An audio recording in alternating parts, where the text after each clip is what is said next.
После отворање на две табли, една шарена експлозија и неколку грандиозни најави од минатата власт, конечно се гледа засилена динамика на терен за изградба на коридорите 8 и 10Д.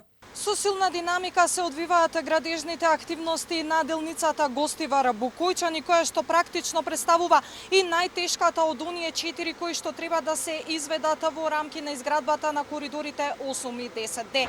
Оваа делница е во должина од 30 километри. Изминативе 4 месеци се работело дури и тројно повеќе од изминативе 2 години. Премиерот вели дека преговорите со Бехтел и ЕНКА почнале уште при неговата посета на самитот на НАТО во Вашингтон и процесот е деблокиран. Целта е, вели Мицкоски, Македонија да биде домаќин на 3 раскрсници: транспортна, железничка и енергетска. Ние сме земја која што за жал не излегува на море и тоа некој може да го смета како недостаток.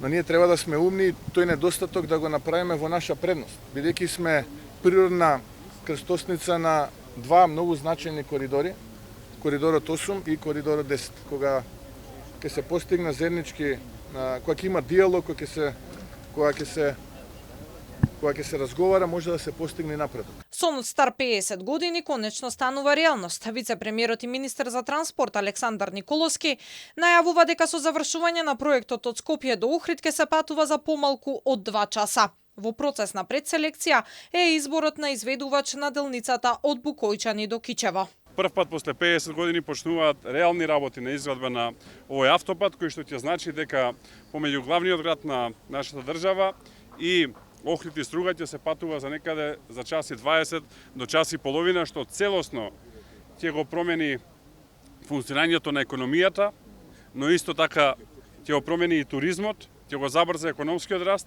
Новата власт се соочила со бројни проблеми, најважно незавршената експроприација, а е обврска која мора да се заврши, оти Македонија во спротивно, со ставениот потпис од минатата влада ќе треба да плаќа пенали. Од август месец 2023 до јуни месец додека дојдов беа завршени 1117 катастарски парцели. Откако сум дојден, за непол месец ние ги завршиме тие 1100-1200 или вкупно 2400 откако сум дојден. Според американската амбасадорка Ангела Агелер, она што се гледа на терен е само уште еден показател на добрата соработка помеѓу Соединетите Американски држави и Македонија. There is no more visible demonstration of the outstanding partnership between the United States and North Macedonia than these beautiful pillars, which are the first visible above ground evidence of this project. It has been a long time coming. It has been a lot of work, and I want to thank the government. Од конзорциумот Бехтел и ЕНКА изразија задоволство што дури 90% од подизведувачите се македонски компании. Инаку делницата Гостивар-Букојчани е дел од проектот кој е за изградба на коридорите 8 и 10Д, кој го потпиша минатата влада. Рокот за завршување е 4 години и 7 месеци.